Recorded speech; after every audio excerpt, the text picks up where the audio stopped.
We're joined by Siddharth Singhal, who's the business head at Policybazaar, joining us now. Siddharth, thank you so much for taking out the time and speaking with us. My first question to you is that if you had to summarize how India behaved with regards to insurance in 2025 and this compared to the pre-COVID era, how would you describe that? Sure.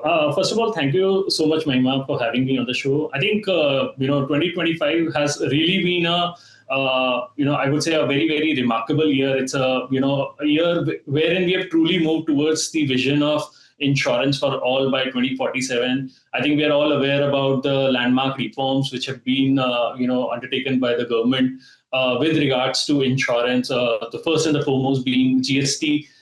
Is now completely exempted on all health and life insurance, including travel insurance as well.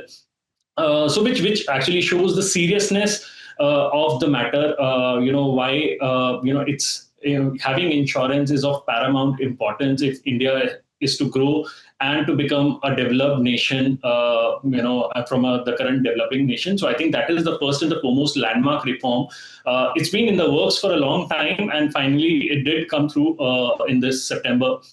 And from there on, what we have seen is people are going for higher covers, are buying better plans, which I'll touch upon. I think the second landmark reform, again, from the government initiative side, is the Insurance Amendment Act.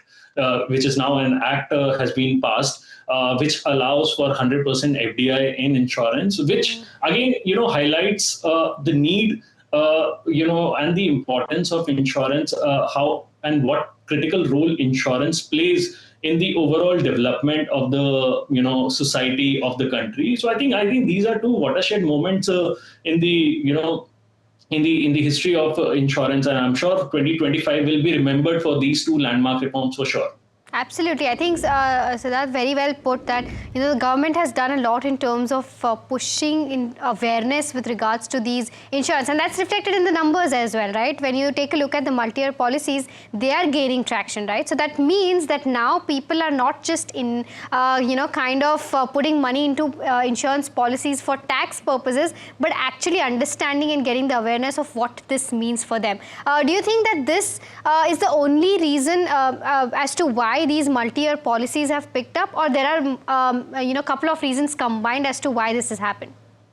So there are, Mahima, I heard to put it, there are broadly two, trends that we are seeing as far as, let's say, health insurance is concerned. So one is, for example, the sum insured has gone up, which means the coverage that the customers are buying now has gone up. Is pre-GST was roughly about 14 odd lakh rupees. Now it's almost close to 19 lakh, 20 lakh rupees. So what it means is that earlier, the cover which used to cost you, let's say 15 lakh rupees, if X was the premium for 15 lakh rupees coverage, in that same X premium, now that the GST is gone, a customer is able to get a 20 lakh coverage or a 25 lakh coverage. So I think that's a very, very healthy sign, because, many a times we talk about the penetration of, let's say, health insurance. We seldom do talk about the quantum of health insurance, and that, single metric decides like how much financially protected you and your family are. So it's a very, heartwarming sign that the coverage for health insurance has gone up. The second thing is, as you mentioned, the multi-year policies. Now, there are a lot of policies which are available up to 5 years tenure. So what it means is basically you can take a 5-year policy, which used to be, by the way, till last year, used to be only 3 years. So now there are a lot of plans which give you an option to, buy a policy for a fixed tenure of 5 years. What it means is a lot of reliability. You fix a premium for 5 years. There is no change in the premium. Plus, you don't need to get into the hassles of, yearly renewals. So I think from a customer standpoint of view, both these aspects basically enhances the quality of coverage, one from a sum insured perspective, and from a sustainability perspective, from a predictability perspective. A 5-year is a very, very good proposition for the customer, because the customer also gets a discount on the longer tenure that they opt in. Plus, there are no, any kind of price changes which happen during the year for a customer. It's a 5 years, it's locked.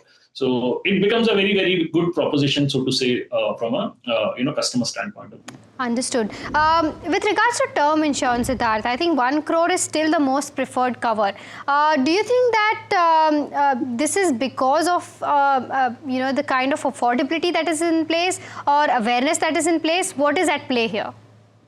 So I think, over a period of time, what I understand from term insurance perspective is that 1 crore is now the most preferred sum insured. Earlier, some people would also opt for, let's say, 50 lakhs, 75 lakhs. But now is like, I would say, I would just, corroborate it with, let's say, in health insurance, now the minimum cover one should take is 10 lakh rupees. At least I would say that's a bare minimum. Similarly, for term insurance, it's now become at least 1 crore as a sum insured.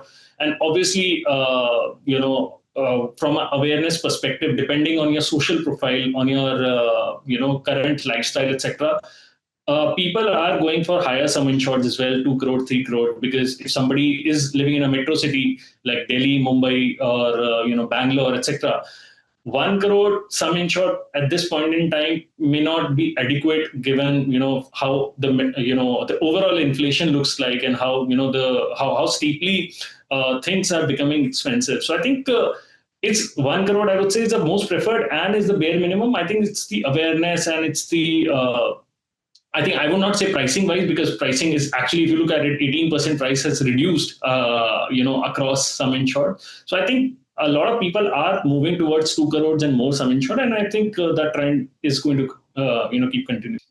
Understood. One last question to you, Siddharth. 2025 probably was about adoption, of course, with a lot of push from the government side as well. But how will you define 2026 going forward? Do you think it is going to be a year of personalization, prevention, pricing? How is it going to be like? See, I think, I think that's a very valid point that you put in. 2025, as you spoke about, there's a lot of, input that had come in from the government, which basically means that insurance is as primary or as essential as any food item or a pharma, medicine, so to say, because those are the two major categories which don't attract any GST. So insurance is now the third category, so to say. I think there will be a lot of awareness initiatives, from the industry perspective, as Policybazaar as well. There's a lot of awareness activities which will keep continuing in 2026. Secondly, I would think the insurance products will also become a lot more innovative. For example, 2 years, I think previous year, 2024, nobody talked about unlimited sum insured in a health insurance plan, right? Insurance companies had their own apprehensions about offering an unlimited sum insured. But now there are a couple of plans which offer kind of an unlimited sum insured to a customer, which means you don't need to get into a hassle of selecting what is the right sum insured for me, how different features are going to work for me. Now the plans are moving towards becoming more and more simple for the customer to understand, to take lesser of the decisions. I think that is going to continue. Secondly, I think on the personalization front as well, a lot of innovations have happened. There are a lot of plans which are now available for senior citizens. 2 years, 3 years back, they were mandatory co-payments if you were a senior citizen. And now I think none of the plans have any kind of a co-payment. And similarly, more personalization is going to happen for the senior citizens. Similarly, customers who are looking for the OPD benefits in the health insurance plan. Now there are a lot of plans which are available.